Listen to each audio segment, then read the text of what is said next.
Welcome back to doctor NGR. Jaundice కి నివారణ ఏంటో డాక్టర్ రాఘవేంద్రరావు గారి మాటలో విందాం. సో రోగ లక్షణాలు ఉన్నప్పుడు జాండీస్ కానివ్వండి, జ్వరం కానివ్వండి, ఒళ్ళు దురదలు కానివ్వండి, బరువు తగ్గిపోవడము, కడుపులో నొప్పి రావడము, కడుపులో నీరు చేరడము, ఇటువంటి ఇబ్బందులు ఉన్నప్పుడు వెంటనే వైద్య సలహా తీసుకొని సరైన టెస్టులు కనుక మనం చేసుకుంటే రోగ నిర్ధారణ అనేది చాలా త్వరగా జరుగుతుంది. సో ఇందులో అగైన్ ముఖ్యంగా గమనించాల్సింది ఏంటంటే జాండీస్ అనేది రోగ లక్షణమే, ఇది అనేక రకాల కారణాల మూలంగా రావచ్చు అనేది కనుక మనం గుర్తిస్తే ఈ రోగ నిర్ధారణ అనేది చాలా సులభమవుతుంది.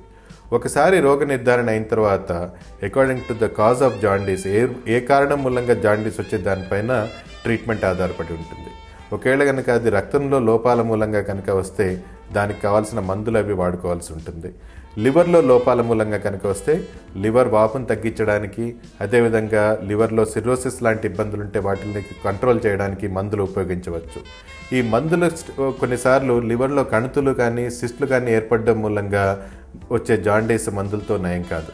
అటువంటప్పుడు ఆపరేషన్ విధానాల ద్వారా, అది లాప్రోస్కోపీ ఆపరేషన్ కానివ్వండి, ఓపెన్ ఆపరేషన్ కానివ్వండి, ఆపరేషన్ విధానాల ద్వారా అవసరాన్ని బట్టి హెపటెక్టమీ లాంటి ఆపరేషన్లు చేయడం ద్వారా ఈ యొక్క జాండీస్ని పూర్తిగా నయం చేయవచ్చు. కొన్నిసార్లు లివర్ పూర్తిగా డ్యామేజ్ అయ్యి లివర్ సిర్రోసిస్ స్టేజ్లో కనుక ఉంటే ఈ లివర్ మార్పిడి లాంటి ప్రక్రియ కూడా అవసరమవుతుంది, అంటే లివర్ ట్రాన్స్ప్లాంటేషన్. మరొక ముఖ్యమైన మూడో కారణం మనం చూసుకున్నట్టయితే బైల్ డక్ట్లో ఏదైతే పూడికలు కానివ్వండి, లేకపోతే బైల్ డక్ట్లో రాళ్ళు కానివ్వండి ఏర్పడినప్పుడు వీటిల్ని మనము చాలా మటుకు కూడా ఎండోస్కోపీ విధానాల ద్వారా, అంటే ఈఆర్సిపి టెస్ట్ ద్వారా నిర్ధారణ చేసుకొని అదే ఈఆర్సిపిలో మనం రాళ్లను కానీ పూడికలను కానీ తొలగించే ప్రయత్నం చేయవచ్చు. అవసరాన్ని బట్టి ఈ బైల్ గొట్టంలో స్టెంట్లు కూడా మనము ఎండోస్కోపీ ద్వారా వేయవచ్చు. ఈ విధంగా మందులు వాడడము లేకపోతే ఎండోస్కోపీ విధానాల ద్వారా చాలా మటుకు కారణాలు, జాండీస్కి ఏవైతే కారణాలు ఉన్నాయో వాటిని, ఆ లోపాలని మనం సరిచేయవచ్చు. అయితే కొన్నిసార్లు బైల్ డక్ట్లో లోపాలు ఎండోస్కోపీ విధానాల ద్వారా నయం కావు. అటువంటప్పుడు ఆపరేషన్ చేయాల్సి రావచ్చు. వీటిల్ని మనము గాల్ బ్లాడర్ ఆపరేషన్ అంటే లాప్రోస్కోపీ ద్వారా కోలిసిస్టెక్టమీ ఆపరేషన్ చేయాల్సి రావచ్చు.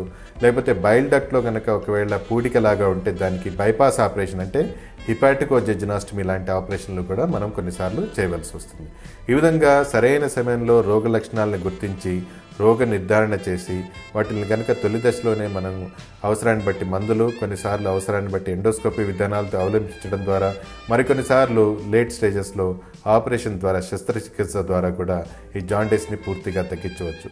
ఈ రోగాన్ని గుర్తించకుండా దానికి జాండీస్ అనేది అన్ని కారణాలు ఏ కారణాలు నేను ఇంతకుముందు చెప్పానో అవన్నీ గుర్తించకుండా అన్ని రకాల జాండీస్కి కూడా ఒకే ట్రీట్మెంట్ ఇవ్వడం, అంటే ఈ క్వాక్ మెడిసిన్స్, చెట్ల మందులు, నాటు మందులు, పసర్లు వీటిని వాడడం ద్వారా ఫర్దర్గా బాడీకి డ్యామేజ్ అవ్వడమే తప్ప దీని ద్వారా ఎటువంటి ప్రయోజనము ఉండదు.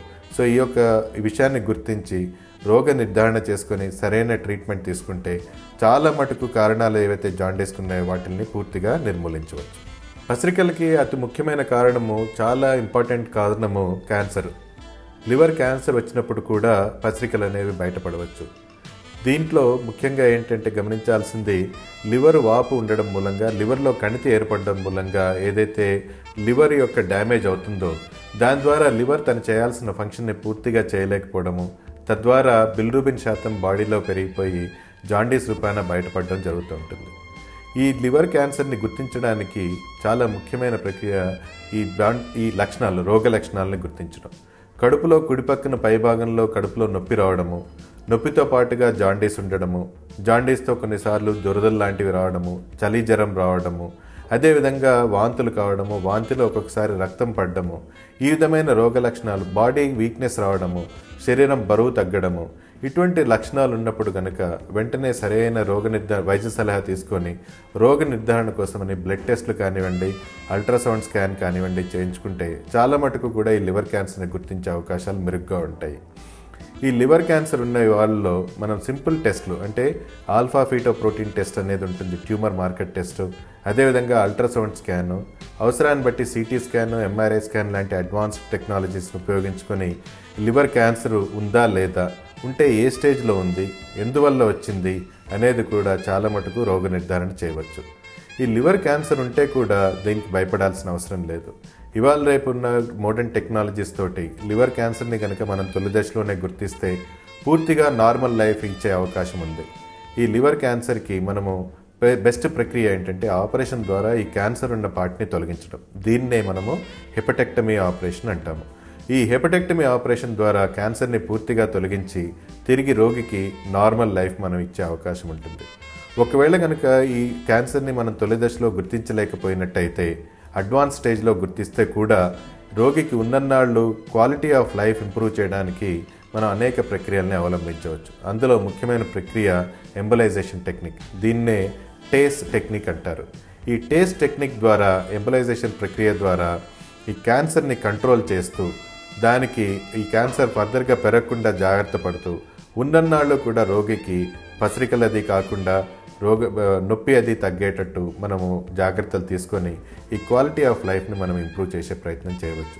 కొన్ని తడవలు ఈ అడ్వాన్స్ స్టేజ్లో ఉన్నప్పుడు రేడియో ఫ్రీక్వెన్సీ అబ్లేషన్ టెక్నిక్స్ ద్వారా కానివ్వండి, కీమోథెరపీ విధానాల ద్వారా కూడా మనము ఈ క్యాన్సర్కి ట్రీట్మెంట్ ఇచ్చి క్వాలిటీ ఆఫ్ లైఫ్ని ఇంప్రూవ్ చేయవచ్చు. ఇందులో ముఖ్యంగా గమనించాల్సింది ఏంటంటే రోగాన్ని వీలైనంత వరకు తొలి దశలో గుర్తిస్తే తిరిగి రోగికి నార్మల్ లైఫ్ ఇచ్చే అవకాశం ఉంది. కాబట్టి ఈ రోగాన్ని మనం తొలి దశలో గుర్తించడానికి అన్ని ప్రయత్నాలు చేయవలసి ఉంటుంది. అదేవిధంగా ప్రపంచ ఆరోగ్య సంస్థ లెక్కల ప్రకారము కామన్ కాజ్ వరల్డ్ ఓవర్ కనుక మనం తీసుకున్నట్టయితే ఈ హెపటోసెల్యులర్ కార్సినోమా అంటే లివర్ క్యాన్సర్కి ముఖ్యమైన కారణము హెపటైటిస్ బి ఇన్ఫెక్షన్. ఈ హెపటైటిస్ బి ఇన్ఫెక్షన్ రాకుండా చక్కటి వ్యాక్సినేషన్ అవైలబుల్ ఉంది. చాలా ఎకనామికల్ వ్యాక్సిన్, 3 డోసులు వ్యాక్సిన్ తీసుకొని అవసరాన్ని బట్టి బూస్టర్ డోసులు కనుక తీసుకుంటూ ఉంటే జీవితాంతం కూడా హెపటైటిస్ బి బారిన పడకుండా మనం జాగ్రత్త పడవచ్చు. సో హెపటైటిస్ బి బారిన పడకుండా ఉంటే లివర్ క్యాన్సర్ వచ్చే అవకాశాలు కూడా ఆటోమేటిక్గా తగ్గుతాయి. సో ఈ విధంగా ప్రివెంటివ్ మెజర్స్ తీసుకుంటూ లివర్ డ్యామేజ్ కాకుండా సరైన లైఫ్ స్టైల్ అవలంబిస్తూ డిసిప్లైన్డ్ లైఫ్ స్టైల్, సరైన సమయానికి ఆహారం తీసుకోవడం, పౌష్టిక ఆహారం తీసుకోవడం, నూనె పదార్థాలు తగ్గించడము, ఆల్కహాల్ లాంటి మద్య పదార్థాలు లాంటి విష పదార్థాలను అవాయిడ్ చేయడం, ఈ జాగ్రత్తలు తీసుకుంటూ ఉంటే కనుక చాలా మటుకు కూడా లివర్ క్యాన్సర్ రాకుండా జాగ్రత్త పడవచ్చు. చూశారు కదండి, జాండీస్ వస్తే ఎలా నివారించుకోవచ్చో, దీన్ని సర్జికల్ ద్వారానే కాకుండా మెడికల్ పద్ధతి ద్వారా కూడా ఎలా నివారించుకోవచ్చో ఒక బ్రేక్ తర్వాత తెలుసుకుందాం.